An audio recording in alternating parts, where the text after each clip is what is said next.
Black Myth Wukong was my most anticipated game of the year, and many others feel the same way. This was a game that had a lot of hype around it, and typically what happens when a game reaches this level of hype is that it becomes impossible for the game to ever deliver on those expectations. Because people will immediately start going insano style with unrealistic expectations. When this game drops, it's going to change the gaming industry forever. It's going to get my parents back together after the messy divorce, it's going to find me a wife, and it's going to make me 6 inches taller.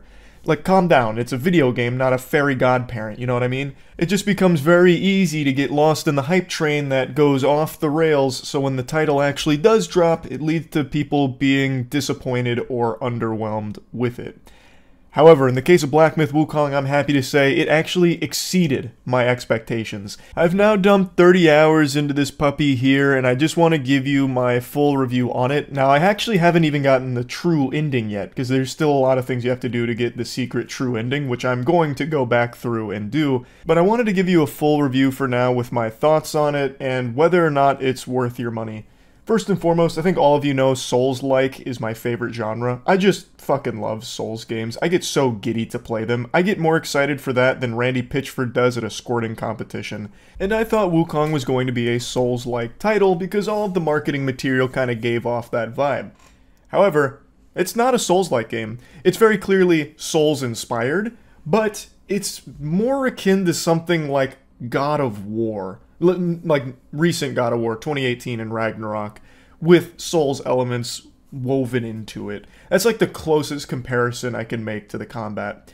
But the combat is by far the best part about the game. I'm not disappointed that it's not more of a traditional Souls game.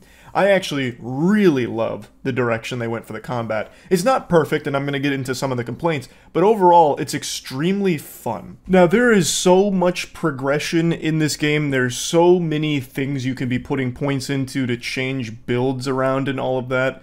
There's 3 stances: smash stance, pillar stance, thrust stance, and there's a lot of depth to what you can put points into. However, the combat itself is functionally going to stay the same no matter what build you're going with. All of your stances all use the same light attacks, for the most part. There is like a spear you can get that changes it around a little bit, but it still plays pretty much the same. What changes and where the variety comes from is through what stances you're using, so that changes your heavy attacks, which cost focus points, and they also introduce a couple of new moves you can do with them in these varied combos. But most of the combat's always going to be revolving around using light attacks to build up focus points, and then using heavy attacks for your actual fucking meat, where you're just feeding someone their vegetables. And that's an expression I'm using very generously, because every boss in this game has a crazy health pool, except for a few. So you're never exactly fucking anybody. You're not chunking anyone's health unless you have a highly min-maxed build for it. Most of the time, at best, you're feeding them like a single grain of corn. You're not giving anyone a heaping serving of vegetables with your damage, which is fine, and I'll get into that in a little bit. But what I want to talk about with the combat is there is a lot that you can be putting points into. So even outside of like the stances and the different things you can unlock there, there's a lot of static upgrades, there's a lot of magic upgrades where you can use these spells that really do play a huge role into the way that you can approach these fights. So you can do like a shadow clone jutsu for one if you want to put all your points into that, and you can try and have them be like your little minions that really help you chip away at bosses. You can immobilize them. There's a ring of fire that helps with buffs. There's the misstep, which lets you dodge and go invisible. There's transformations that have a bunch of different ones you can transform into from bosses that you've defeated. There is a lot to the progression system. And then even outside of just those core skills that you can be putting points into, there's gourd upgrades. There's medicine that you can be making. There's builds with the armor that you can be going for, with set bonuses. Like, there's just a lot of things and a lot of time you can spend crafting very interesting builds. I've seen quite a few people say that the combat in this game is shallow, and I have to imagine that's a huge self-report that they didn't get past Chapter 2. The game definitely does start with everything's just light attack, rinse and repeat until you have enough for a focus, and then you'll just drop like a charged heavy smash or a charged pillar stance smash, and that's it. But that's only in the beginning. As you continue to go, like, you're still getting new shit all the way till like the end of the game. So the combat continues to get deeper and deeper the more that you play and the more that you start to experiment. Yes, everything uses the same light attacks, but the way that you can approach combat is always going to be different from player to player. For example, towards the end of the game, I was finally able to complete my mythical lightning staff. And what this would do is it would help my pillar stance, and if I do a 3-focused heavy attack, it'll call down a fucking beam of lightning and do additional damage. So I built around that by introducing a spirit, which I don't even know if I mentioned spirits yet. You can also capture some spirits that'll give you bonuses, and you can use them briefly to do like an attack or a buff or something. And I used the Rat Governor spirit. God bless the Rat Governor, the finest politician in the game. He's bringing down the power of Zeus for you. So the Rat Governor comes out, he shoots lightning, and he improves my thunder damage. So it helped with my lightning staff build. So like there's just a lot of ways that you can do different things with the combat. Yes, the light attacks stay the same, but as you get deeper and deeper in the game, and as you explore and unlock new things and experiment with new things, you can find a lot of fun ways of approaching the combat, so it never feels like a slog. It never feels like you're not doing anything different. And especially because in this game, you can respec for free whenever you want. I love that feature. At any point in the game, you can just go to one of your shrines, which basically act as your bonfires for any Souls veterans out there, and you can just choose to reignite the sparks, which lets you reallocate all of your points completely for free. You can also do that for the relics, which give you other permanent bonuses. You can respec all of those for free. You can also do that for your medicines. Well, certain medicines that give you permanent buffs. You can redo all of those for free. So you can truly get fucking wacky with the ways that you build your character. And I really appreciate that. I didn't feel like the combat was shallow at all. The only problem I had with the combat is the camera. Well, actually, there's two. The camera would oftentimes be your biggest enemy. Like, that camera sometimes just has a grudge against you. It wants to give you a fucking wet willy whenever it can. You'll be in the middle of a boss fight and the camera just starts doing this like it's a fucking scene on a Cloverfield. And then your camera will like sometimes just go straight into the ground. I had that happen a handful of times. Or even worse, the camera will get stuck in the boss's butt cheeks, because I guess some of the bosses just have gooch physics. So sometimes your camera will just get locked right on the boss's cheeks, and you'll just be staring down the pipe of their poop shooter there like you're giving them a colonoscopy. And then you can't see what moves are coming at you, and it makes it hard to dodge. That's usually reserved for big bosses, which there is a lot of in this game. So that was very frustrating when that happened. Finally just chipping away at a boss's endless health pool, bringing them to the brink, one pubic hair of health left, and then all of a sudden he kegels my camera. I can't see, he just hits me with the peekaboo and annihilates me. Definitely led to some moments of me just spitting, getting upset. And the other combat-related problem that I was having was some janky hitboxes. There are some bosses in this game, and they're the worst bosses in this game, where you're just hitting at toes. So you have like these skinny chicken-legged bosses, and you can't like hit their body, you have to hit their legs to drop them. And because of these tiny little noodle legs and these itsy-bitsy tootsies, you'll be swinging your light attacks at them, and sometimes it's just not hitting at all.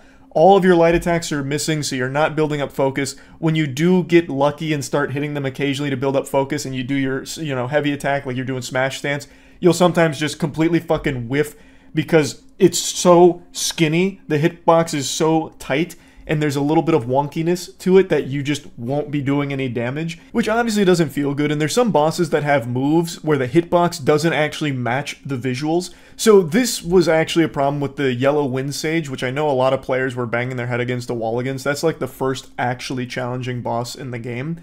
And what happens is there's a couple moves where the wind sage will throw out a long-ranged attack, and you're seeing it coming the whole way, and you'll dodge it, but the hitbox actually is a little ahead of the projectile. So when you're ready to dodge it and you go for it, you'll sometimes just get hit because you can't time it right because the hitbox is actually ahead of it.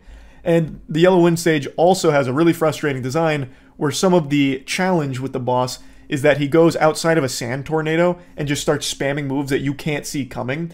And every boss in the game always can skate across the whole arena to hit you with an attack chain. So if he's starting those attacks outside the tornado, you can't really see when it's coming, and you just have to be like split-second reaction to.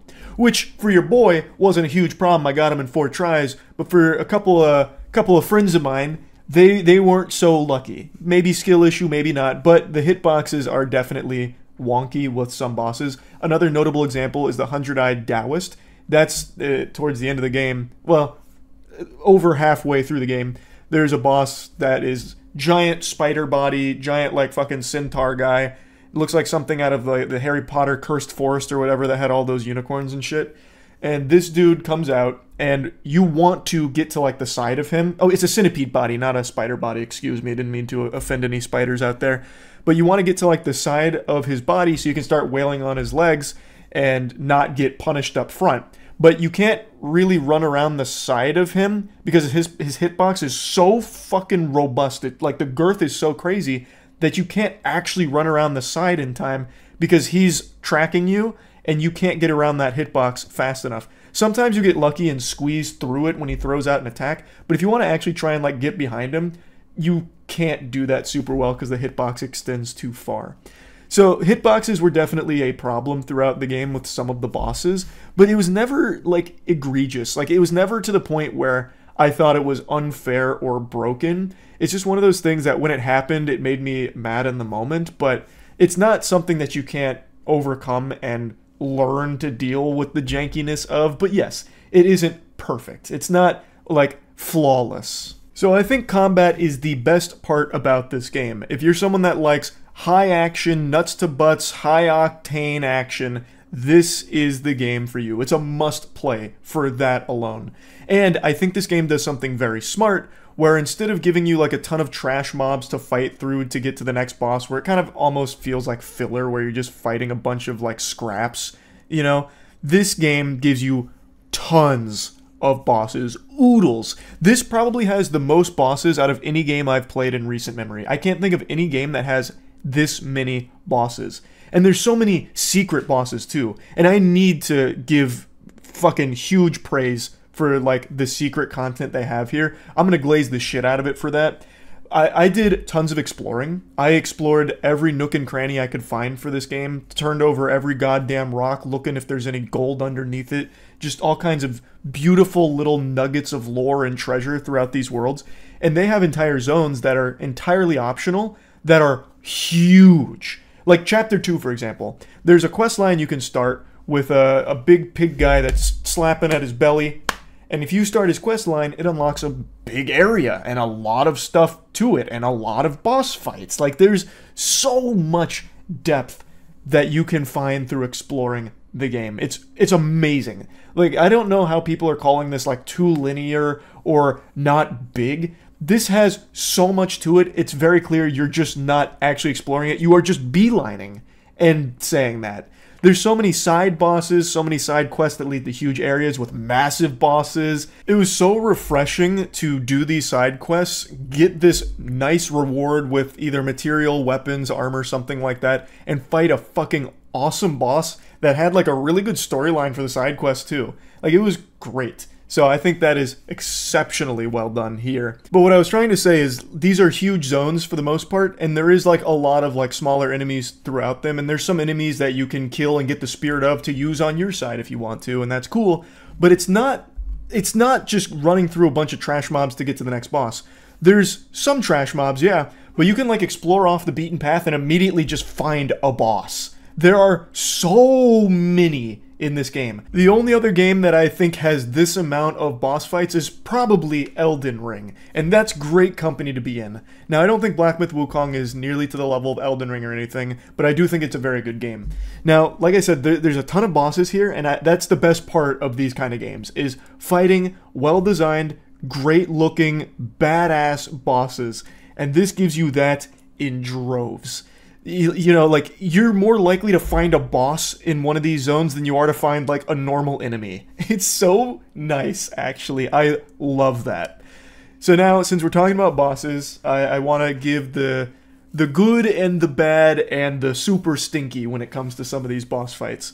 The good.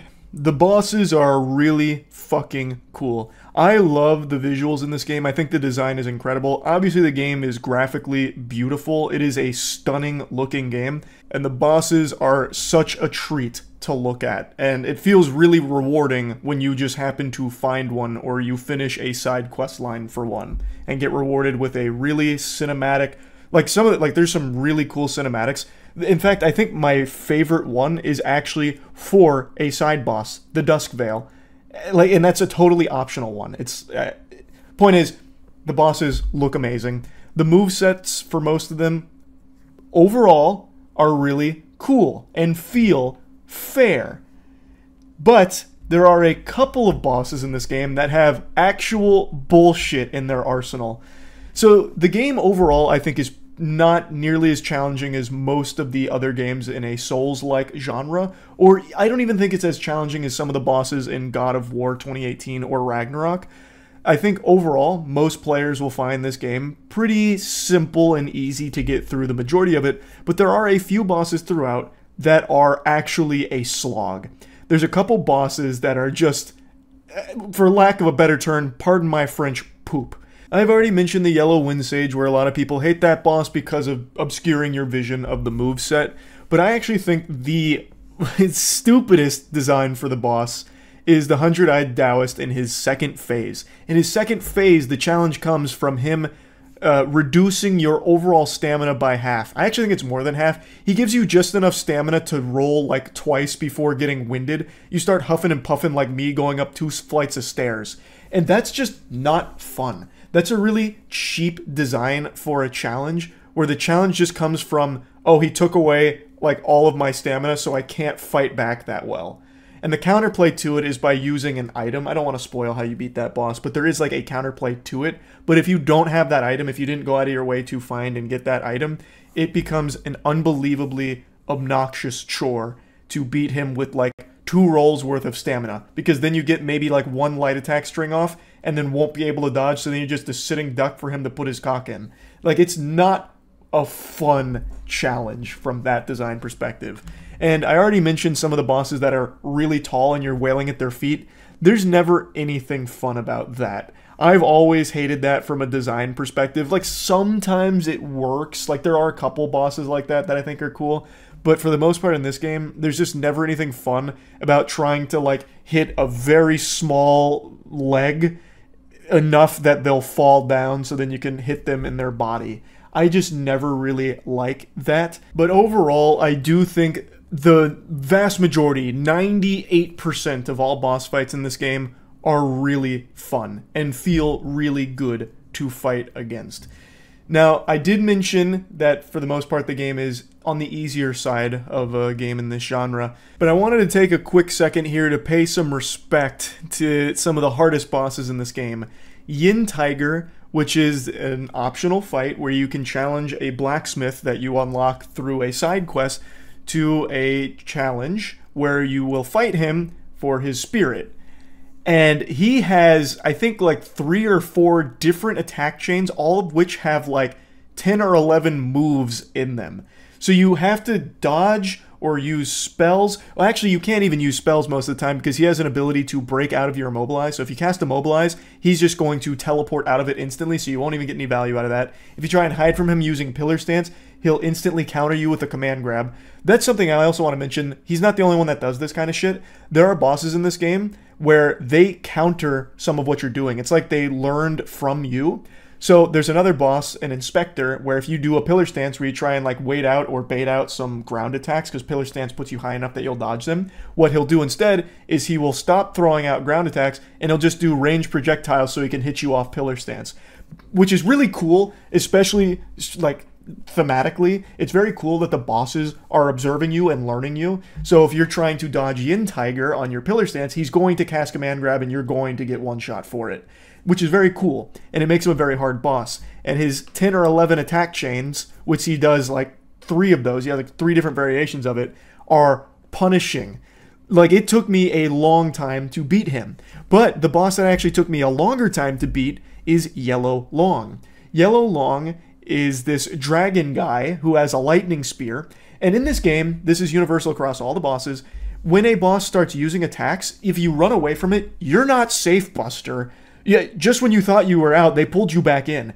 It's a ruse. They'll do like 4 attacks away from you, and their 5th attack goes across the entire fucking arena, like they just instant transmissioned on you like Goku. Like they go across the entire arena like a goddamn hockey puck, and then hit you with their next 4 attacks, and you thought you were safe by being a mile away. You weren't, bub. It's actually crazy how every boss can do that, but Yellow Long does it best. Because of his spear, everything is sweeping, and everything has a lingering hitbox because of the lightning. So when you're dodging all of his attacks, if you don't double dodge some of them, you still get hit by the ass end of the hitbox. It was super fucking challenging. I switched builds, I think, 4 times to beat him, and it took me like an hour and a half or an hour 40. That is the boss I had spent the longest time on. Now, in other Souls games, I've definitely spent longer on, like, for example, Elden Ring DLC, I spent 3 hours on the final boss there. So it's not to that level of challenge or anything, but there definitely are some bosses that will take you quite a few attempts, and you'll probably have to switch builds a few times throughout, which, you know, for some people might be frustrating, but for me, I didn't mind. Those 2 bosses, the ones I just mentioned, didn't feel like bullshit. Yes, they made me mad, they had me baby raging and whatever, but at the end of the day, there wasn't anything in their moveset that I thought was terribly designed or anything. The only one that I could point to that I thought was a little wonky was for Yellow Long. He has 4 sweeping attacks, and that leaves behind an invisible hitbox sometimes. So that kind of made me mad because it felt like, how was I supposed to know that I'd get hit even after I dodged it because he had like some residue that he crop dusted me with. But yeah, I wanted to mention that real quick. There is one thing though, another thing, that I think a lot of people are going to hate when it comes to fighting some of these bosses: the health pool.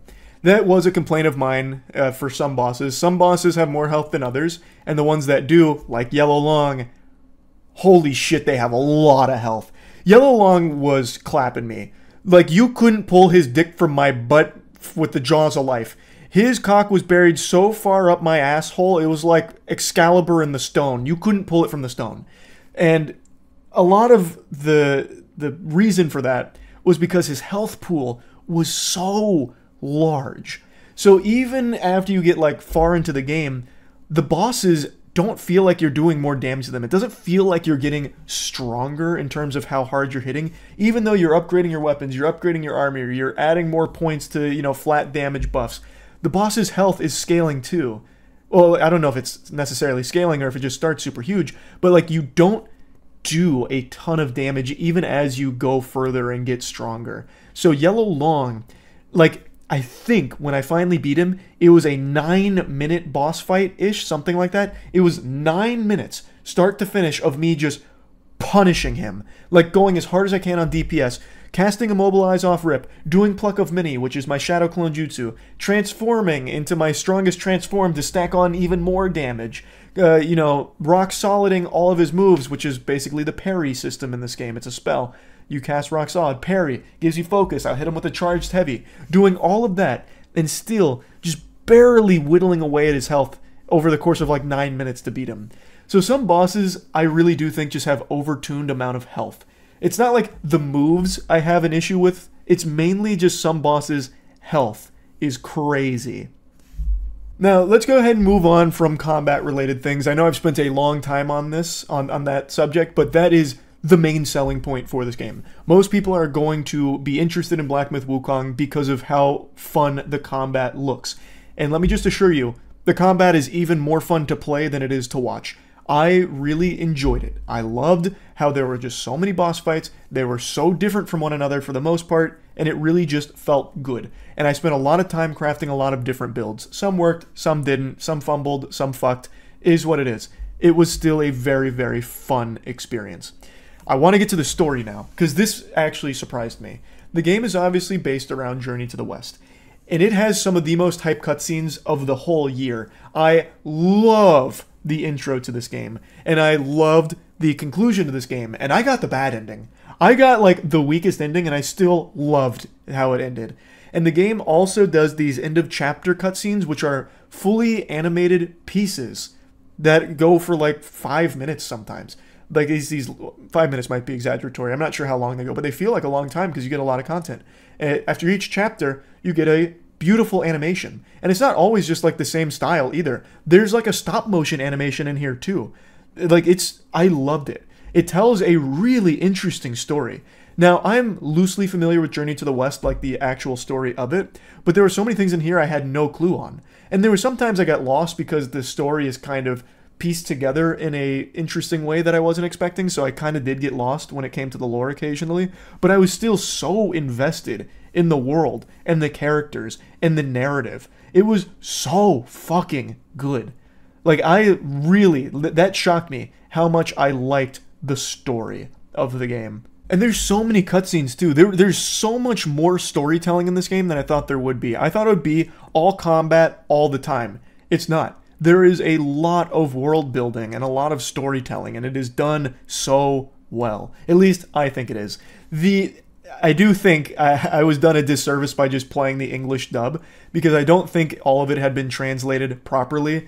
Like, there's so many times a character will just, for some reason, call someone else a rascal or a knucklehead or something, so that's a little cringe with some of the dialogue, but the overall story is really compelling. Like, it's very interesting.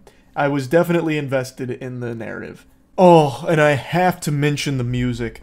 The music in this game is so good, especially during some of the animated sequences. Fuck me, it was beautiful. There are so many good pieces in this game. I will probably end up downloading the soundtrack. And I don't do that for a lot of games. I do that for some games. My favorite is still Nier. I still think the original Nier has the most beautiful soundtrack ever made. But this game has an incredible score. I want to call attention to that and give some flowers there. They did a great job with the music here. Overall, I just had an incredible time with this game and plan on continuing to play it to get the secret ending. There is one other complaint that I'll go ahead and get out there, and it's both a praise and a complaint. I think overall the levels are really, really cool. I do think most of the levels in this game are super cool. However, there are two instances that I do think they made a misstep. Chapter 6, which is the final chapter, you get the Nimbus Cloud. Awesome. Super hype. However, there's no direction at all. It's a giant open area now, whereas everything else is not really an open area per se. This is. It's just a giant open area, and there's like some big bosses, but there's like a lot of little enemies too. So unless you watch a guide, which I admittedly did, you won't really know what you're supposed to do. There is no direction. There's nothing to point you with a mission. You just have to fucking feel your way around. And that's not exactly fun, especially because it takes a long time to traverse through this huge open area. And there's not a lot to do besides do the right thing in it. So I do think that was a misstep.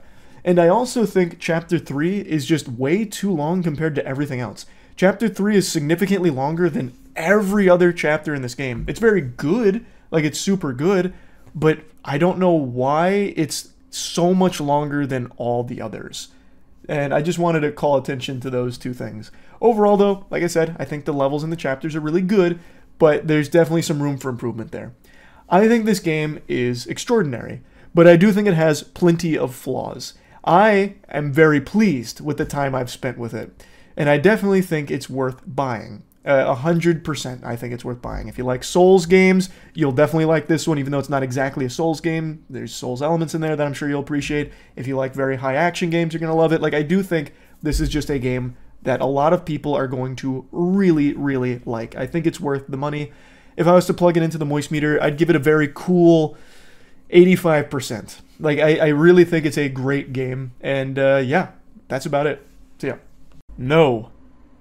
You're welcome for saving you money. I'll go ahead and dive into the weeds of it a little bit, but I'll be clear up front, I haven't finished this game and don't plan on finishing it either. I always approach games with an open mind, even ones that I have very low expectations for, like Star Wars Outlaws. Darman always taught me, never judge a book by its cover. But this book reads exactly like the cover told me it would. Generic, dull, open-world Ubisoft experience. Or really lack thereof an experience. Ubisoft is like the Ed Gein of gaming companies. They just keep putting different skin on the same formula. First it was Avatar with Frontiers of Pandora, now it's Star Wars with Outlaws here. And it's just so exhausting. I'm only a handful of hours into this game, and I just can't see myself pushing through to finish it. It's just tedious. And oftentimes, just for the sake of being tedious. For example, when you're hacking into a door, splicing it, you do a tiny little rhythm minigame for the lock picking. And that's fine, like that's kind of cute. But then after you rhythm game lockpick that door, you then have to do it to the door 3 steps ahead of you. And then you have to do it for the container 4 steps ahead of you that you were supposed to do for the mission to get the item out of it. So you go back to back to back lockpicking rhythm minigames, and you do this so many times so early in the game that you immediately just hate it. Now, I've seen quite a few other reviewers saying they ended up just turning it off, because that is one of the things you can do. You can just turn off the lockpicking minigame. I guess the developers recognize that shit sucks. And I think that's the optimal way of playing, because for some reason it almost feels like they're padding for time. You have to do so much of it, like from the very beginning for some reason. But anyway, I've seen a lot of people insulting this game, like just clowning on it, dunking on it for the complete absence of facial animations and lip syncing. So there's cutscenes and dialogue where characters, they don't move. They don't emote or gesture or anything. They just like telepathically communicate and their mouth doesn't move. It's like if you went to a ventriloquism act and the guy working the dummy doesn't do this with the mouth. It is weird, it's off-putting, but that's also like the least of my problems with this game. The main gripe I have with it is just how generic and boring it is. Like, I can't even say it's necessarily a bad game, because I have no doubt there are people that will appreciate just getting fed the exact same pile of shit for the 50th time from Ubisoft. Like, it becomes comfort food at that point from the chef. So I know there's going to be people that actually enjoy it, and I don't think there's anything wrong with that, but I am so tired of this same game getting pushed out from Ubisoft. Like, I don't think this game is unplayably awful, it's just mind-numbingly boring and uninteresting. The story is about as cliche and generic as it comes, at least so far. The characters, it really does feel like all of it is just characters that were written by AI, and I'm really tired of giving that fucking criticism, but it does feel that way. They don't have any real personality. It also doesn't even really feel like the voice actors are trying all that hard to try and breathe life into the characters. It just feels like everything about this game is just going through the motions. So the game is a huge emphasis on stealth, but the stealth turbo ass, it super sucks. So you'll be oftentimes hiding in tall grass, because that's the extent of the stealth mechanics here. So you crouch in tall grass, you whistle to lure someone over, and then you do the stealth takedown, which I think is the stupidest takedowns I've seen in stealth games, where she basically pops out. The main character's name is Kay. So Kay will basically pop out and do this.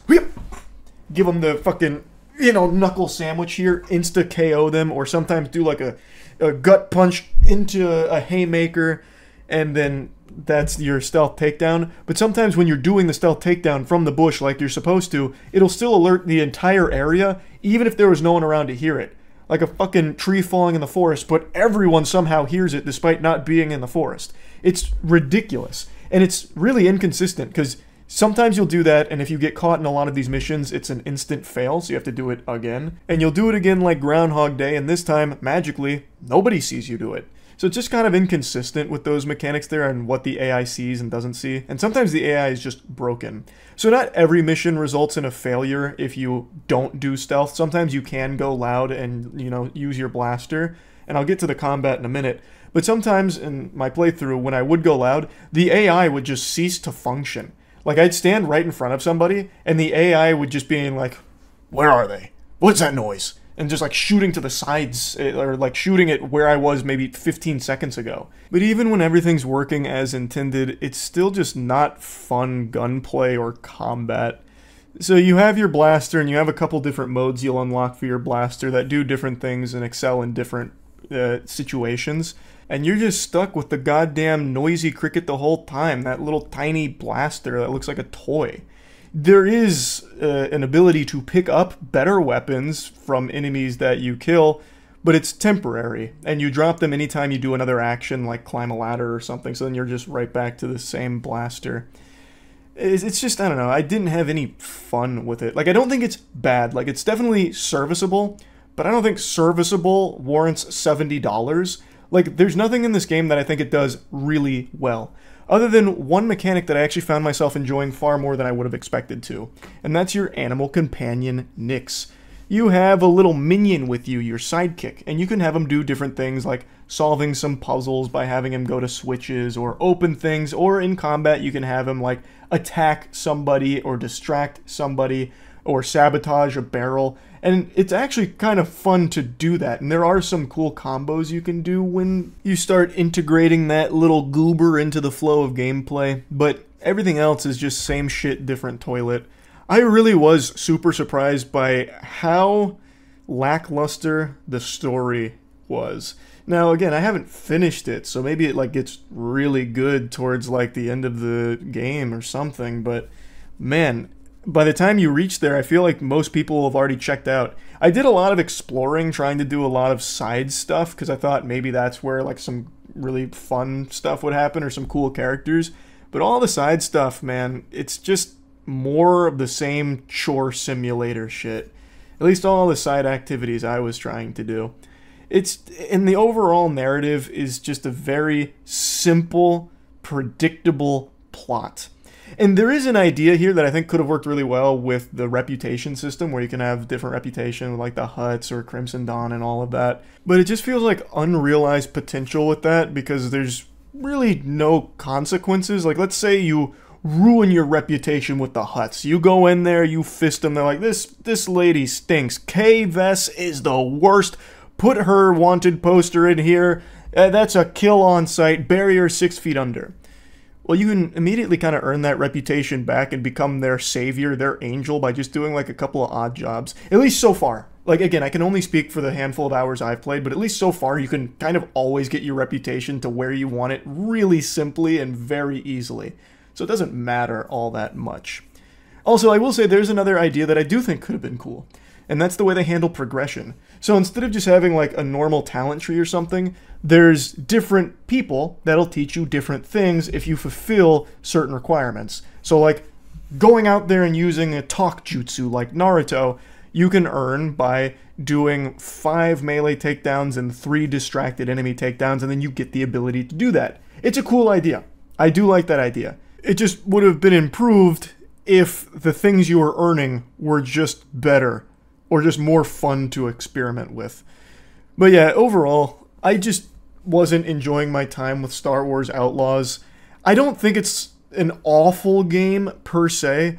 It's just the same game that I have experienced so many times already from Ubisoft. I'm just so bored of it. They do try a few new things in here, so like flying through space.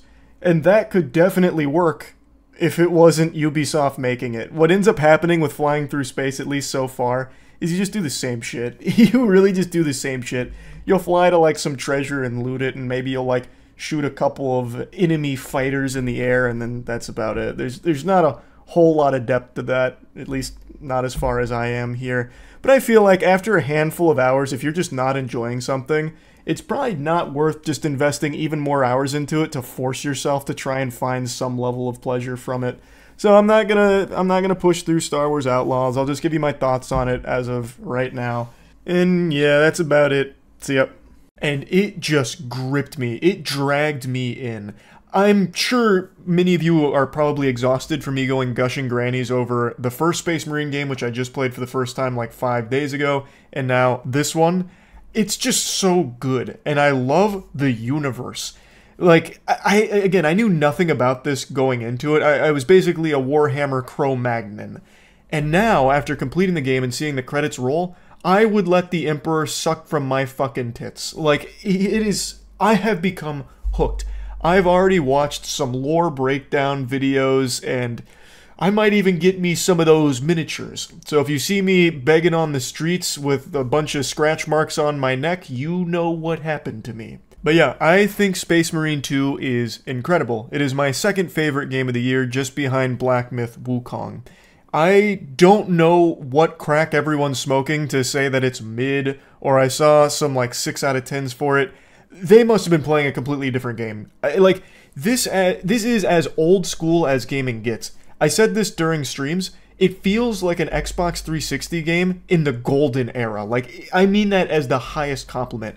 It's got a great story. It's visually beautiful. The gameplay is super fun, and I never got bored of it from start to finish. Hordes of enemies. The cutscenes are immaculate. Like, the final cutscene in particular, I was filled with so much testosterone, I almost fucked my own ass. It is so good.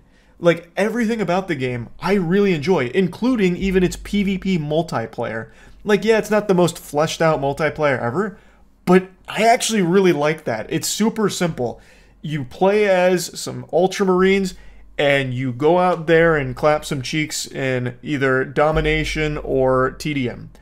It's really fun. But anyway, let's start with the campaign. So it's not very long, and this is a critique I've seen quite a few people say, that there's not a ton of content in it, and I can understand that to a certain degree. The campaign took me a little over 7 hours, just barely over 7 hours. I played on Veteran, which is the second highest. There is another difficulty, but I think that's probably best reserved for playing with some buddies, because even on Veteran there was a challenge there, and I imagine this will be punishing on the highest difficulty. And I also imagine this game is extremely good co-op. I played through on solo, but I think this would be a really fun co-op game. But I personally don't think that the campaign is too short or anything. I've said this before, I'd prefer like a really well-paced, tight 7 hours as opposed to a slog 40-hour experience. By the time I finish that game, like, my beard is graying. Like, I hate that. Where it's just tedious for the sake of tedium, and it's a bunch of chores that you start losing interest in. You just can't wait to be done with it, and then it becomes like a sunk cost fallacy, like, well, I've already come this far, might as well finish it. With Space Marine 2, I was always excited. Like, it just kept going hard. Like, it was going hog wild, ballistic, start to finish, so I didn't mind that it was only like 7 hours. And there is more content to do after you finish the campaign. There are operations that they don't feel like they're just some throwaway shit. Like, the operations feel really important because they're actually weaved into the main story. So while you're playing through the campaign, you'll be getting updates from the operations that are running congruent to that narrative. And when you're playing it, you're contributing directly to the main story, which is really nice. And I think the story is really, really good. Again, I knew nothing about Warhammer 40k coming into this. I did play the first game, but I think you could play this without playing the first one. It does a good job of bringing you up to speed with what happened and why Titus, the character you play as, is kind of under suspicion. He's built a little bit different than the other Ultramarines. It's also just so beautiful. Like I said, visually, I think this game has some of the best art direction of the year. It is stunning. Absolutely stunning. The game throws hordes of Tyranids at you. Your mission starts with, you gotta take care of the Tyranid threat here. Shit's going cattywampus, and you gotta solve the problem. You and your 2 Ultramarines that you lead. And you go out there and you dispense some justice for the glory of the Emperor. Is there any higher honor? And I don't want to get into spoilers, but it becomes more than just killing the Tyranids. It becomes something much bigger than that. And it's just fun. So this has this horde system where during some encounters, during a lot of encounters, this is a very frequent thing. It's kind of the bread and butter of the gameplay loop.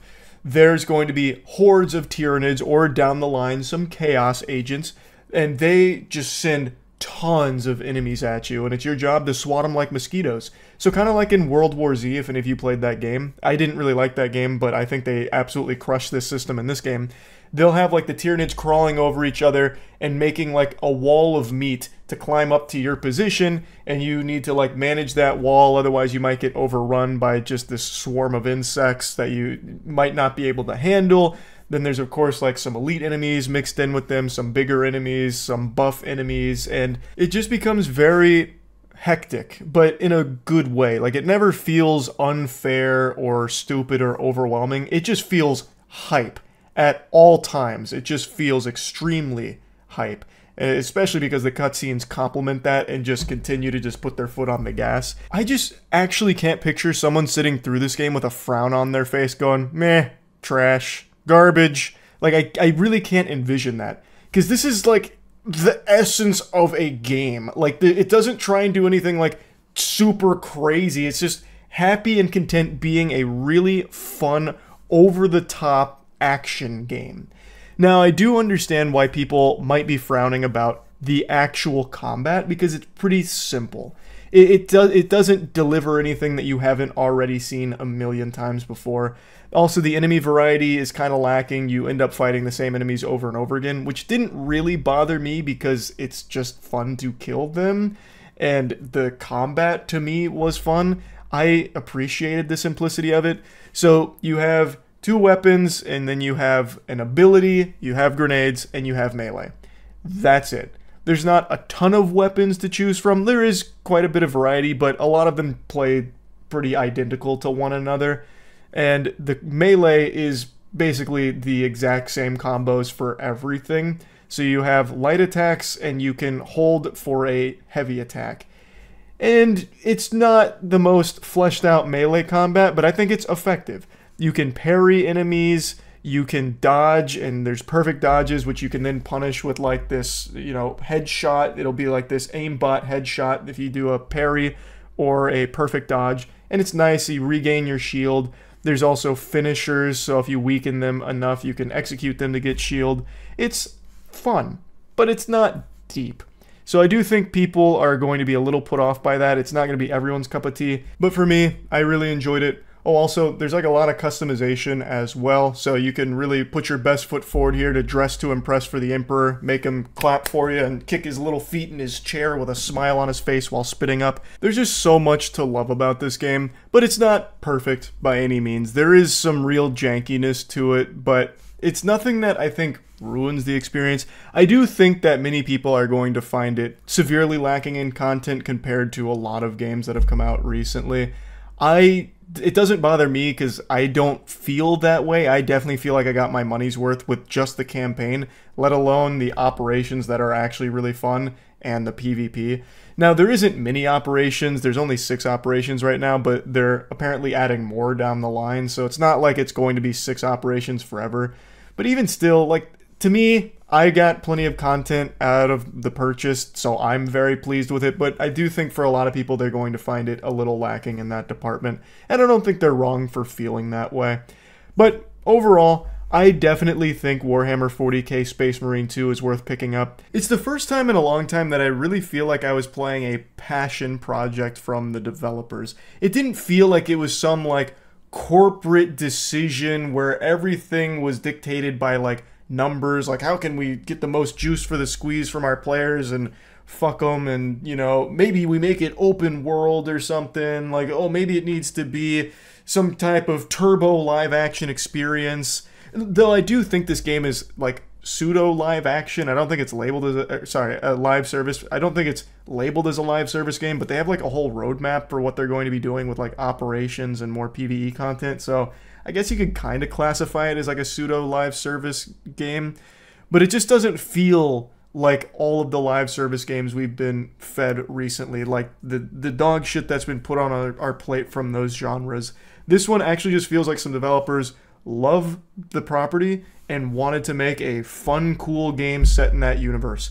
Even something as simple as PvP multiplayer honestly just feels straight out of like 2010. Like back when I was playing Gears of War every single day. I know a lot of people compare this to the Gears of War. Like there are some similarities for sure, but it plays very differently than Gears of War. Like there's no like cover shooting elements to it or anything. But like it reminds me of how Gears of War's multiplayer was, from what I recall, somewhat of an afterthought. They just threw it on there and it became an absolute smashing success.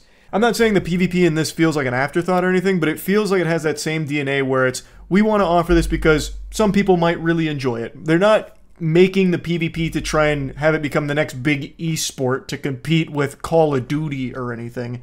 It's just there because, hey, some people might have fun just hopping in for maybe like an hour every now and then, just playing whatever class they really like. Maybe you enjoy jetpacking and slamming down the hammer, just clobbering with a big AoE thunder hammer, and you want to just ruin a couple people's night by spamming that and having some fun. It's just a game that I really enjoy a lot. Again, it's not without its flaws, but none of the flaws of this game take away even a single fucking moment of the enjoyment I've had with it.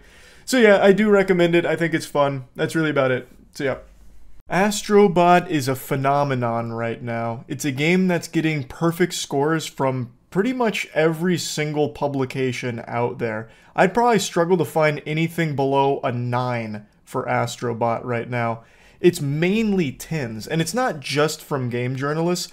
Almost every single person I know that's played Astrobot is singing its praises about how this should 100% be the game of the year, and it's not close. So I just finished it, and the question must be asked, why can't I grow facial hair in these two areas on my face? It's infuriating, which then raises an additional question, does Astrobot live up to the hype? Is it actually this perfect masterpiece that so many people are claiming that it is? Because Astrobot is getting more glaze than my trousers when I think about good boobies. Is it really that amazing? Yes. From the very first trailer, I was sold on this game. It just looks like a classic platforming experience that's simple, fun, creative, colorful, and just a joy. Charming. And I'm happy to say that it matched my expectations and it lives up to all of the hype.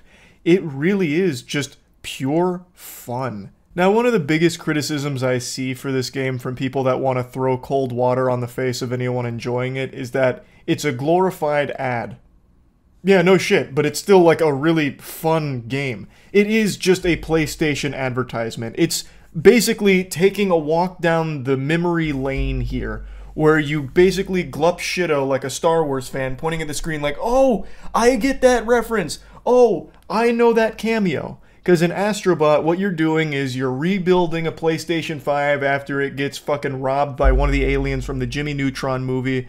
And then you're putting all the pieces back together, and to do that, you need to defeat some enemies, defeat some bosses, and along the way, you're saving some bots.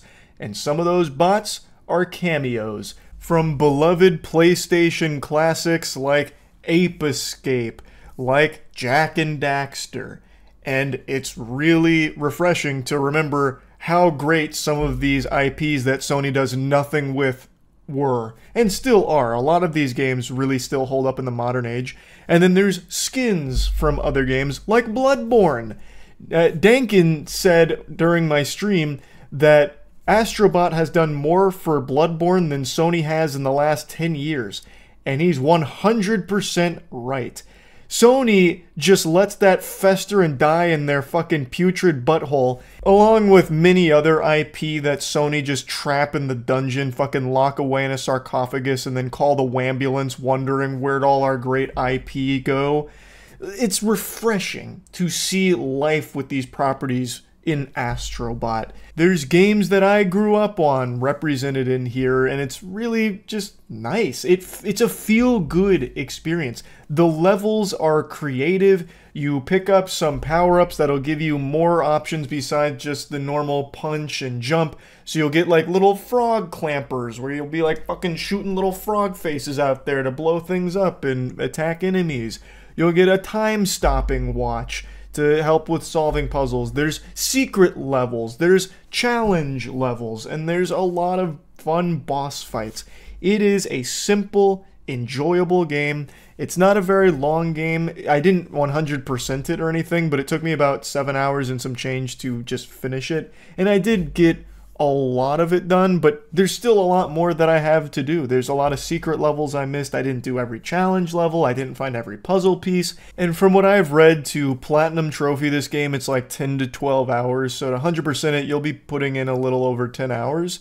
And I think that's not like a short experience when it's one that is so memorable and one that's probably going to have you smiling from start to finish. I really don't have a single complaint for this game. I couldn't even fucking nitpick something if I wanted to. There is really nothing that this game does poorly. Everything it does extremely well.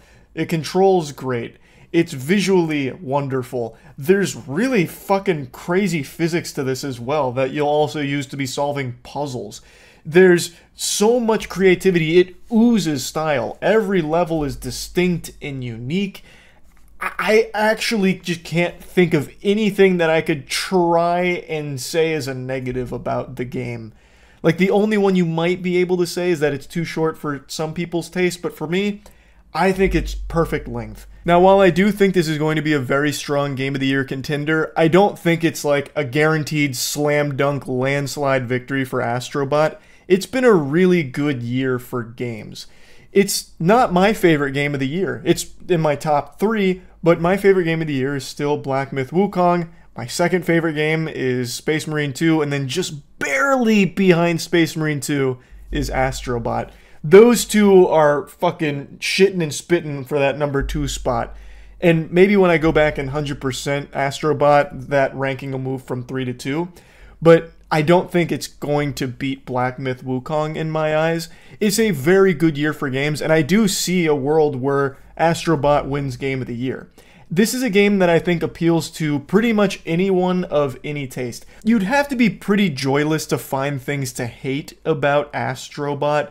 I do think there are people that might not appreciate it all that much, especially if there's someone whose tastes are more in line with something that's deeper or more narrative heavy or more action oriented. Like maybe there's just not a whole lot of things that you like about puzzle solving, and you know, Astrobot might not be for you. If you don't like platforming, Astrobot might not be for you. But it is objectively good in all of the departments that Astrobot inhabits. It is very good with puzzles, it's very good with platforming. Now, while it's not a challenging game, I don't think it needs to be, because it's still just a really fun game. And there is a challenge to it, like there are challenge realms which do present you with difficult shit, but overall it is an easy game, and I don't think that's a bad thing. Also, I need to mention this, the music in Astrobot is extraordinary. Especially in the boss levels, this has boner jams out the wazoo. I was blown away by how good the music was in here. Like, I was bouncing up and down in my seat for some of these tracks. I really do think Astrobot is just a game that pretty much anyone can pick up a controller and really, really have a great time with. Even if you're someone who didn't, like, grow up on PlayStation property, like, you don't even know what the fuck Ape Escape is, so the whole Ape Escape planet, like, means nothing to you, you'll probably still really like it because it's just a really well-made game. So, I do think Astrobot is 100% worth buying. But I don't think you should go out and buy a PlayStation 5 just to play it. And please, Lord help us, don't buy the PlayStation 5 Pro for 700 clams just to play Astrobot. Don't buy that at all, by the way. I already made a video ranting about the absurdity of the PS5 Pro pricing. No disk drive, no stand, and $700 for a moderate upgrade to the existing PlayStation 5. But anyway, the point I'm making is I don't think it's a system seller type of game where it's so amazing that you need to go out right now and find a PlayStation 5 before it's too late. You need to experience Astrobot right now. This is a game where if you have a PlayStation 5, this is a must-own title. But I don't think you need to go spend a ton of money to get the PlayStation 5 just to play Astrobot.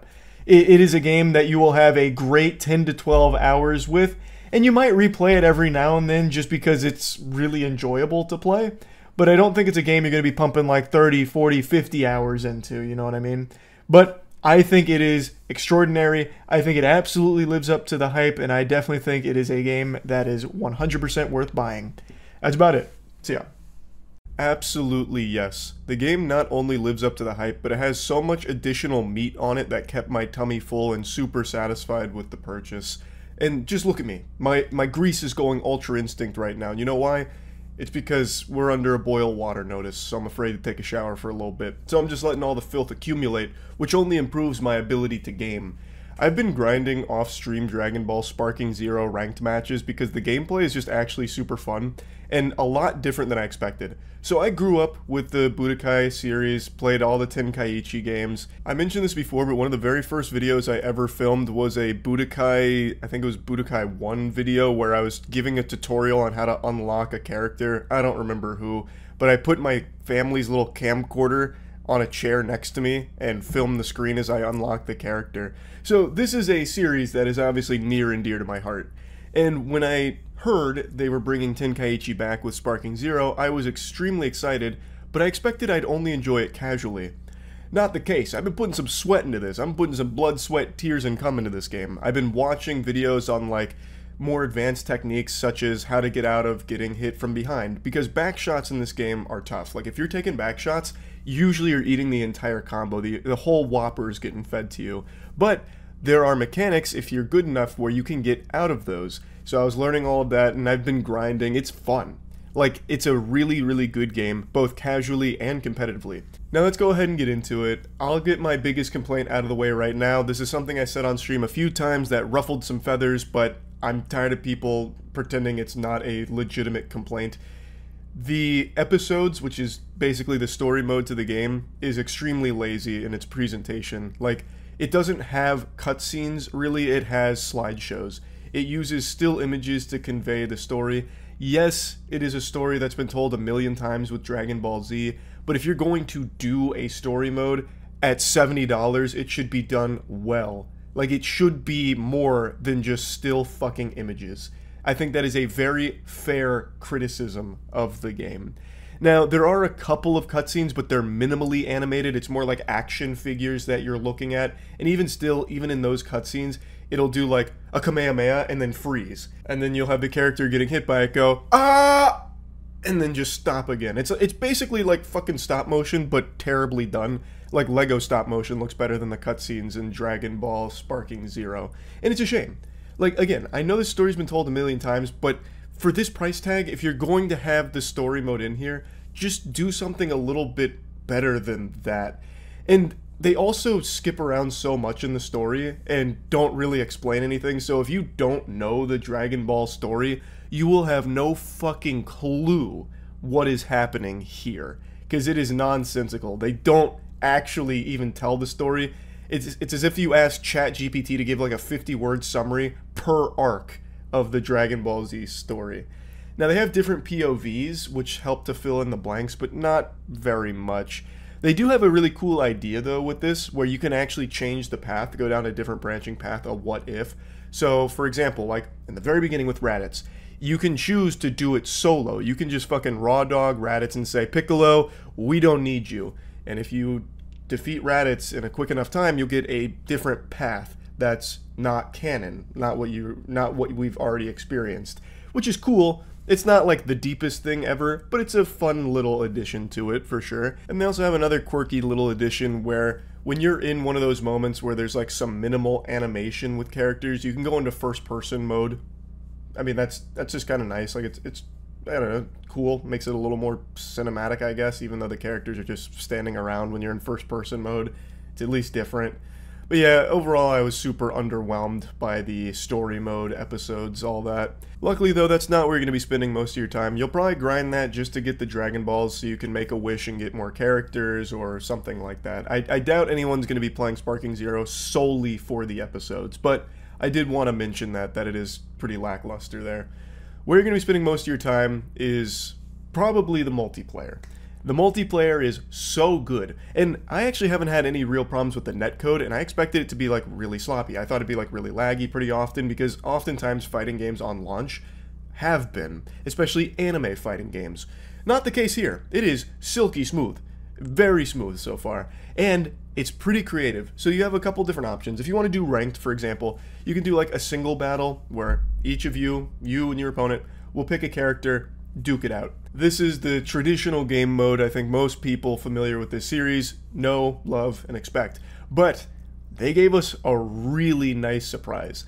There is another mode here that I think is actually much better and really, really creative.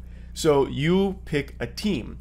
You have DP points, which you can allocate to different characters, and each character has a different value of DP depending on a variety of factors like how effective they are, how much health they have, shit like that. So you'll construct a team with this total allotment of DP points, and you can have 1, 2, or up to 5 characters if you manage your DP that way. You don't have to have 5 characters. You can front load the fuck out of it by taking like an Ultra Instinct character or an expensive fusion, and then just having a second character be a step or 2 below that. So you can just go in with 2 characters as opposed to 5. My strategy, and the one that I have been absolutely ripping asses apart with, is I start with Janinba, who is my favorite Dragon Ball Z villain. I even have this cool statue of him here. I am a huge Janinba enthusiast, and I wish they did more with him outside of just one movie. Janinba costs 7 DP. So he is my first character that I start every fight with in order to just fucking start hitting him with frying pans. So Janinba leads my squad, followed by Krillin, followed by Chaozu, followed by Hercule, and then followed by Nameless Frieza Force Soldier. So it's Janinba and then 4 weenies. So Krillin, Hercule, Chaozu, and Frieza Force Soldier don't cost much DP, so I can have Janinba as my super strong character, and then 4 weenies to try and like whittle down whoever I don't kill with Janinba. And it's a really effective strategy for me so far. I also want to give a special shout out to Chaozu. I think Chaozu is somewhat busted for his DP cost. He has no animations, he doesn't have a running animation, he doesn't have a moving animation, he doesn't have a flying animation. He is basically just out there fucking T-posing, and yet his moveset is actually super fast and hard to counter. So, in this game, defense is extraordinarily important. You need to know when to counter, when to vanish, when to perception. It's a lot. There's a lot of nuance to it.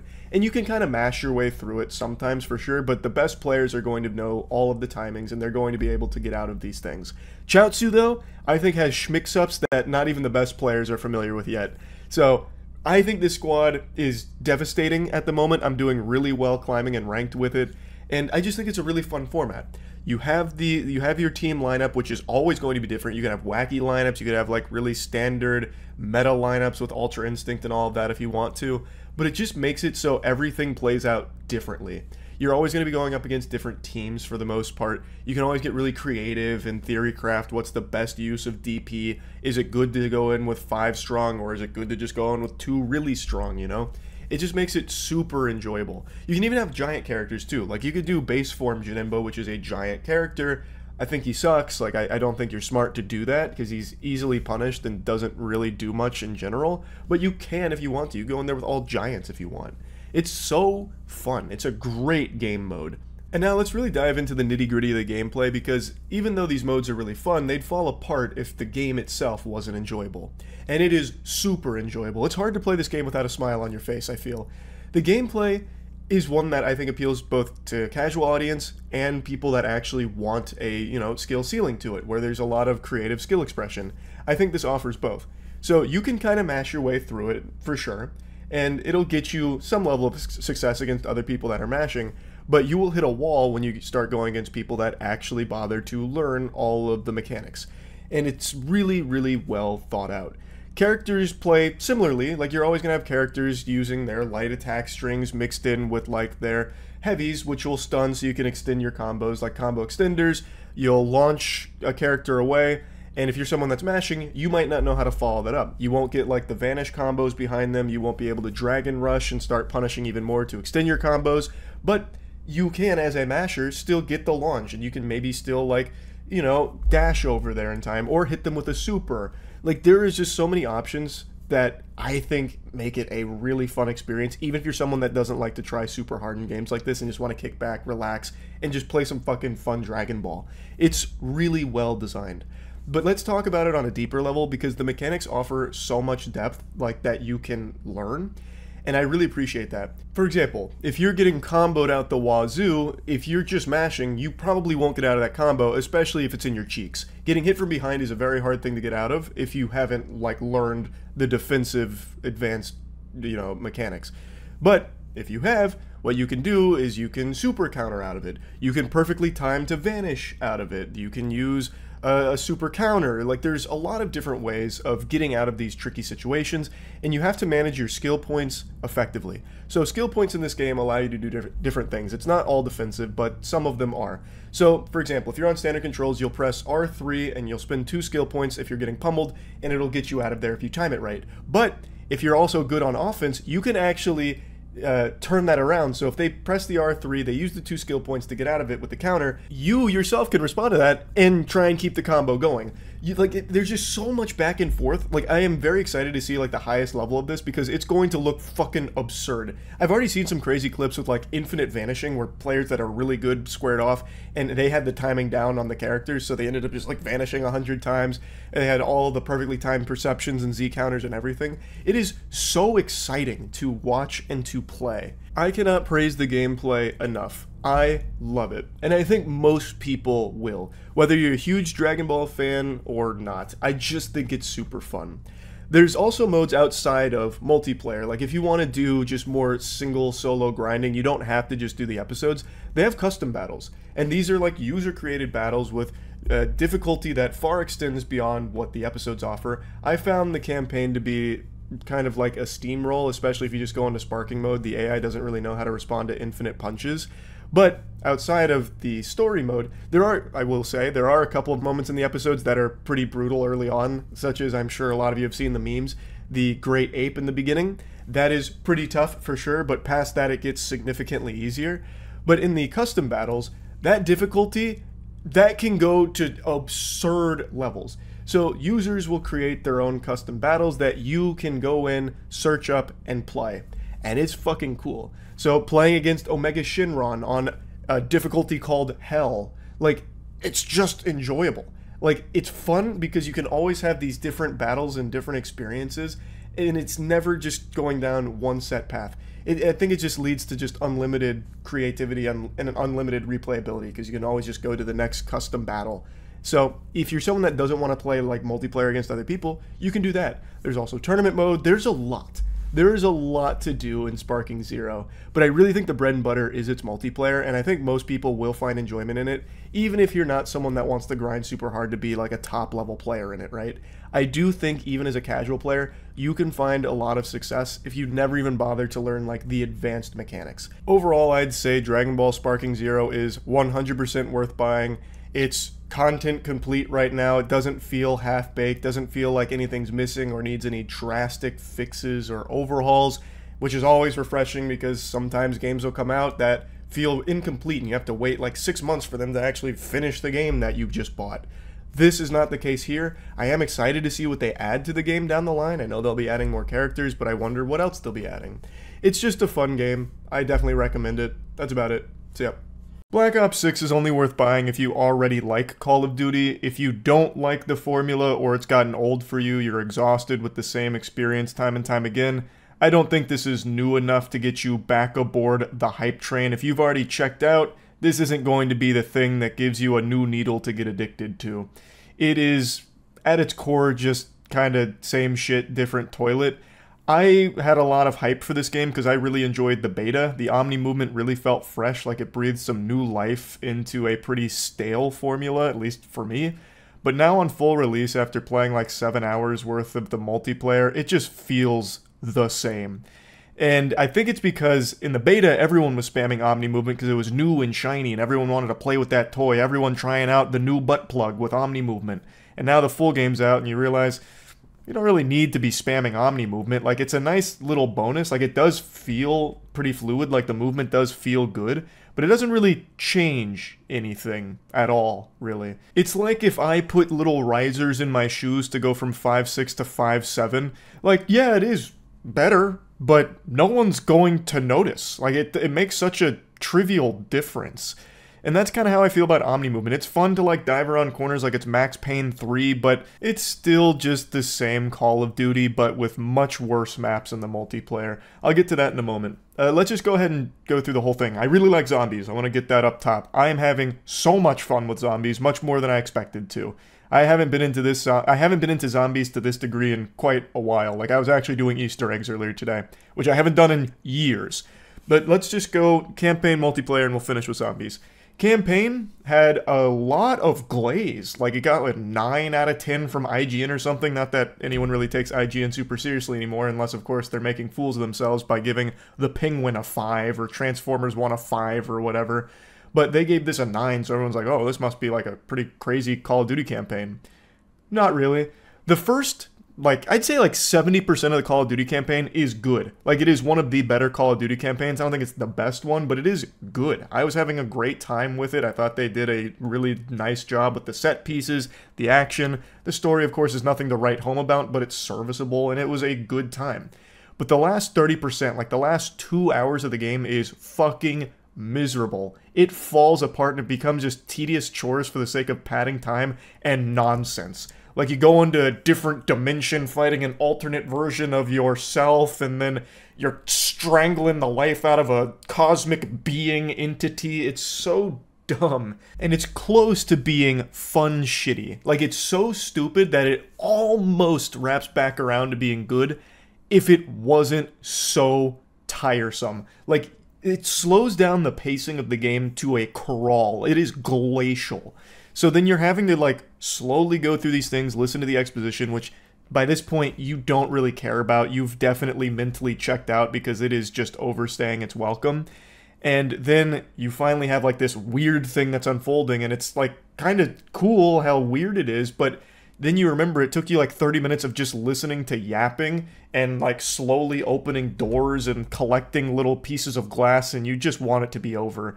I think this is probably the longest Call of Duty campaign, and like I said, 70% of it is good, but the last 30% ruin everything that came before it. It is not a 9 out of 10. The campaign is mostly good. Like, I think it is more good than bad, but man, I cannot stress enough just how boring the last 30% was. I won't focus on the campaign too much. Instead, I want to put the screws to the multiplayer here because I think that's the meat that everyone wants to know about. How is the beef? Is it well done? Is it rare? What are we looking like here? And I think the multiplayer is going to be good for people that already really like COD. I think it is a pretty fine-tuned, normal Call of Duty experience. The only part that I think most people will probably agree on, and they already kind of are, is that the map selection is trash. Jiminy Christmas, I don't know what went wrong with the maps. They got hit by the fucking stupid beam over there at the headquarters when designing these things. Some of them are just unforgivably big for no reason. Red Card. Red Card is the worst map in Call of Duty history. I'm just going to say it. Whoever brainstormed and spearheaded Red Card, we need to have a chat about maybe getting off the map design department there, because that is horrifyingly bad. There's like 3 different levels and elevations to it with like 1,000 little hidey holes to be just holding down and camping, and you will sit there for like 4 or 5 minutes and not see a soul because the map is so big, everything's so spread out. It's like you're basically playing RuneScape grinding agility when you're playing on Red Card. Like, you're just having a single player mind-numbing experience on that map. I hate it. And if you do find some action and you push into the other team's spawn and the spawn switch, they need to give you a vehicle to get to the other side because it's going to take half the goddamn time allotted to the match just to go from one side to the other. Now, I know I'm exaggerating a bit, but the map is way too big. That is the point. It is way too big, everything way too, like, closed off. So it's not even, like, open and big. Like, this is a ground war-sized map where you're not seeing anybody. Like, it's so lame. I won't harp on that too long, but there's a couple maps like that that are just way too big. So you don't get to do anything. It's super boring. I don't know why they made these huge maps that don't fit. And even when the maps aren't way too big, most of them are just unfun. Like, there's not a ton of 3-lane maps anymore. Like, I know they're trying to get away from that, and it shows, like, they definitely are trying to get away from that. But in doing so, what they end up making is just maps that are chaos for the sake of chaos, where everything has, like, 5 different wraps and, like, 5 different hidey hole angles that someone could be poking their little head out like a gopher. Like, the maps just really aren't fun. Like, I would prefer just more 3-lane maps. Like, I know it's generic, I know it's been overdone to death in the franchise, but at least it was fun. These, I just haven't been having a good time with. The only 2 maps that I've consistently enjoyed are Payback and Subsonic. I haven't heard anyone talk about Subsonic, but I've actually really enjoyed that map. I don't even think it's that good of a map, like, objectively speaking, but it's like the only map where I'm getting action constantly and it doesn't feel like I'm getting shot from fucking, you know, the upside down where I had no idea you could even get to. It's just a fine map. And Payback I actually think is a good map. I have liked Payback quite a bit. I think that's probably the strongest here. I know a lot of people like Vorkuta, and Vorkuta's fine. Like, I think that's another, like, serviceable map, but I'm not going, you know, ballistic over it. I'm not pumping my fist like, yeah, this is the fucking gold standard for Black Ops 6 maps. It's okay. For me, Payback is my favorite map. That is the worst part of the multiplayer, is how bad the maps are. Other than that, everything else is fine, even good in certain degrees. Like, I do think the movement feels very fluid. I think that is a nice thing, but it doesn't feel different from other Call of Duties. It just feels like they've got the movement pretty fine-tuned by this point into the franchise. The guns feel good. Really, all of it feels good. Pretty much exactly what you expect from Call of Duty if you've played any of the previous titles. It is the exact same meal that you are getting served again. And for a lot of people, that's going to be that nice comfort food, and for others, it's just going to be pretty bland. For me, I'm somewhere in between. Like, I'm having some fun just playing through. I'm not grinding camos or anything, but hopping on and just banging out a couple of games, dropping like a fat, stinky 30 or 40 bomb before skill-based matchmaking claps my cheeks biblically has been enjoyable. Like, I am not having a terrible time with it, but it really is just the same Call of Duty again, but with movement that I think feels more fluid than last year's title. I do want to mention skill-based matchmaking since I briefly brought it up. A lot of people are talking about it for good reason. It is harsh. The skill-based matchmaking in this is harsh. If you have one good game, I hope you're ready to get to the fucking esports challenger circuit here, because your next game is going to have the sweatiest, striving pros you have ever played against. Like, God forbid you have one game where you pop off, the next game, you are getting slapped. You are getting put into timeout, mister, and you're going to be wearing the dunce cap because skill-based matchmaking doesn't want to see you thrive, soldier. Definitely think they set the dial to wumbo on that, and it's kind of unnecessary. I've always been pretty vocal about my belief that Halo 2 had this whole skill-based matchmaking thing solved 20 fucking years ago. You have ranked playlists, where you're playing against people of similar skill because it's ranked, and then you have casual, where anything goes. You could be playing against a 9-year-old who just got the game for Christmas and it's his first time holding the controller, or you could be going up against Eric, who's trying his best to make it in the collegiate Call of Duty esports scene. You never really know. I truly don't think everything needs to be skill-based matchmaking. I just think you could divide it into categories like Halo 2 did all those years ago. I get the philosophy behind it, where you try and cater to every possible player, where if you do queue up casual and you play against pros and you're that 9-year-old who's never played a game before, it might make you leave the game because you got stomped so hard. Yeah, I'm sure that's definitely possible, and I'm sure there's data to back it up, but I still just think, trust the intelligence of the players. Like, if you want to be playing against people of similar skill, you would go to ranked, where you would be playing against people of similar skill, and if you just want, like, anything goes, you play casual. So if you're the 9-year-old who's never played a game before and you go to casual and you're getting stomped, go to ranked and you'll play against people that are equally as shit. Like, I think everything would balance out just like it did 20 years ago.